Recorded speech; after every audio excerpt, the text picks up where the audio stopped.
이기순 사모의 쉬운 성경 이야기, 오늘은 열왕기 상에 대해서 나누도록 하겠습니다. 열왕기서는요, 사무엘서와 마찬가지로 원래는 한 권이었습니다. 그러나 훗날 두 권으로 이렇게 나누어 놓았습니다. 열왕기라는 뜻은요, 여러 왕들의 이야기인 것입니다. 왕들의 이야기를 기록한 것이 열왕기서인 것입니다.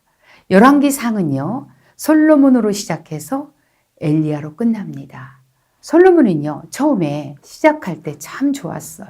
굉장히 겸손했어요. 정말 왕으로서의 직위를 감당하기 위해서 그는 먼저 했던 것이 있습니다. 일천번제를 드리면서 하나님께 은혜를 구했던 사람입니다. 하나님, 나에게 지혜를 주십시오.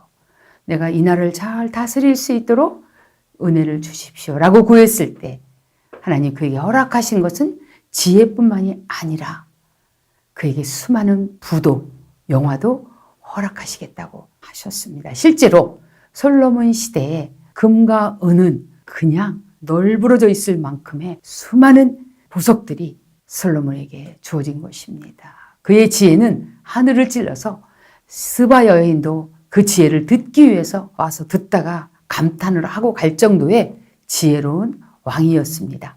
솔로몬에게 있어서 참 잘한 치적이 하나 있는데 그것은 바로 아버지 다윗 왕도 하지 못했던 성전을 짓는 것이었습니다. 약 7년 동안 기가 막히게 솔로몬은 성전을 완공시켰습니다.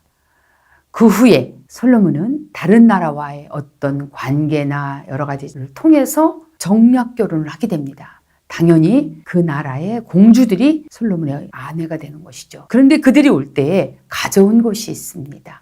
그것은 바로 그들이 섬기던 우상들이었습니다. 그래서 이 우상을 잘 섬기기 위해서 솔로몬은 해서는 안 될 짓을 하게 된 것이 있는데 바로 그것이 산당을 지어주는 것이었어요.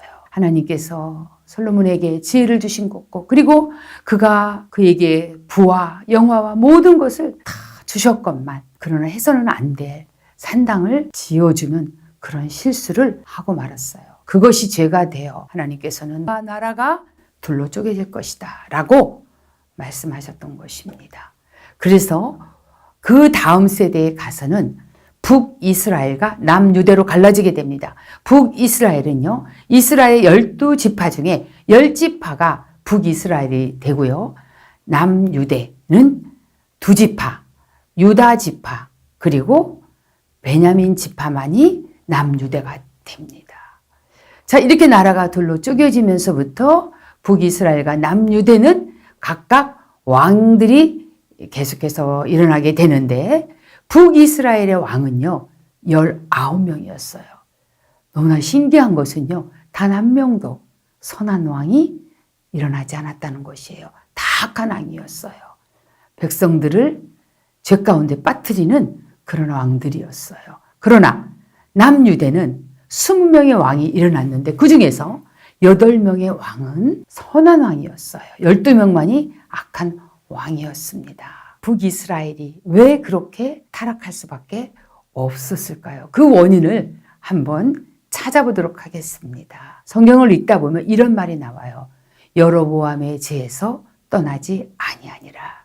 이 왕은 여로보암의 죄에서 떠나지 아니하니라. 이런 말들이 계속 나와요. 그렇다면 여로보암 왕의 죄가 무엇일까요? 여로보암 왕의 죄는 이것입니다. 예루살렘 성전은 어디에 있나요? 남유대에 있어요. 그러면 절기를 지키기 위해서 이스라엘 백성들이 예루살렘을 올라가게 된다면 여로보암이 혹시라도 밀란이 일어나서 우리가 왜 나라가 둘로 나눠졌냐? 원래는 하나였지 않느냐? 우리가 예루살렘을 중심으로 해서 우리가 다시 나라를 하나로 만들자라고 한다면 여로보암의 정치적 입지가 어떻게 되겠습니까? 그는 쫓겨날 수도 있고 밀란이 일어나서 죽을 수도 있는 그런 상황이 되지 않겠냐는 거예요. 그것 때문에 두려움 속에 여로보암이 고안해낸 것이 뭐냐면 북쪽의 단과 그리고 남쪽의 베델에 금송아지를 만들어 놓고 이분이 바로 유일하신 하나님이니 여기서 예배를 드리거라 라고 선포한 거예요. 그리고 제사장도 자기가 임의대로 레위 족속이 아닌 사람들을 세워서 제사장 역할을 하게 한 이 죄가 여로보암의 죄인 것입니다. 하나님 앞에 엄청난 죄악을 저지른 거예요. 이스라엘은요, 유일신, 유일 하나님, 그 다음에 유일 성전을 갖고 있어요. 그런데 이것을 그렇게 하지 못하도록 만든 것이 바로 뭐냐? 누구냐? 이것이 여로보암이었던 것입니다. 이 죄가 계속해서 전수되어지고 전수되어서 계속해서 그들이 그렇게 예배를 드렸다는 사실이에요. 여러분, 그때 하나님께서 그들을 깨우치기 위해서 하나님은 엘리야라는 선지자를 일으키십니다.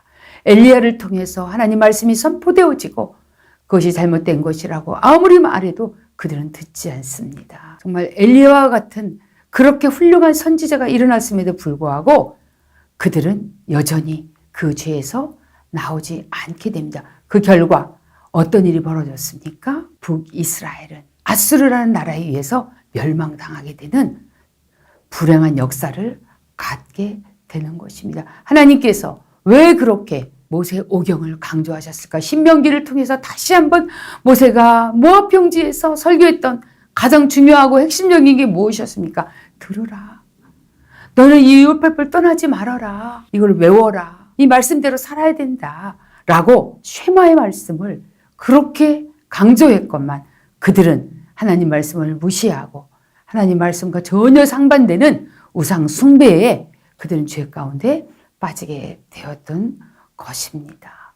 저는 오늘 이 말씀을 통해서 하나님이 우리에게 주시는 교훈이 무엇인지를 보도록 하겠습니다. 열왕기상의 교훈은요. 첫째, 이스라엘 나라는요. 자기들끼리 모여서 나라를 만들자고 했던 나라가 아닙니다. 하나님은 모든 나라의 제사장이 되기 위하여 이스라엘을 택하셨어요. 그리고 하나님을 오직 섬기도록 만들어진 족속입니다. 그런데 그들이 우상 숭배에 빠졌을 때, 그리고 그들에게 주어졌던 율법이 짓밟혀지고 무시되어지고 그리고 지켜지지 않았을 때 어떤 결과를 맞이했는지 역사는 기록하고 있다는 사실이에요. 두 번째, 솔로몬의 시작은 너무나 아름다웠습니다. 1,000번째로 시작돼요. 하나님께서 받았던 그는 너무나 많은 특권을 누렸던 사람이에요.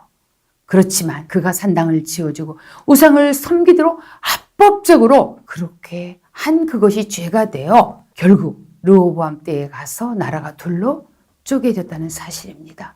부모의 잘못이 자녀의 삶에 어떤 영향력을 미쳤는지에 대한 아주 좋은 교훈인 것입니다. 르호보암의 선택이었지만 그러나 하나님은 그렇게 말씀하셨어요.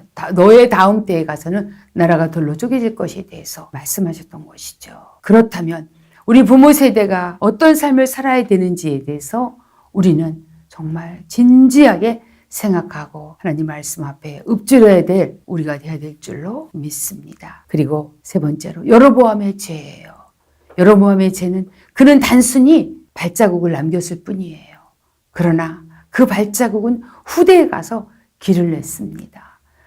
우상 숭배라는 그것을 합법적으로 그것이 마치 진리가 되어버린 이렇게 예배 드려도 괜찮다라는 것으로 그들의 마음 가운데 결론을 내려준 것이에요. 우리가 잘못 습관되어진 예배들이 있어요. 여러분 안에. 그리고 제 안에. 이것들을 우리가 한번 돌아볼 필요가 있다라고 저는 생각해요. 잘못 습관되어졌던 예배들이 무엇인지. 그것이 우리의 삶 속에 하나의 발자국을 남겼지만 내 후대 속에 내 삶 속에 길이 되어서 그 잘못된 예배의 습관들이 그것이 마치 온전한 예배를 드리는 하나님이 기뻐 받으시는 예배인 것처럼 착각하고 있는지 한번 돌아볼 수 있는 큰 교훈을 주는 역사서 열왕기상이라고 생각합니다. 감사합니다.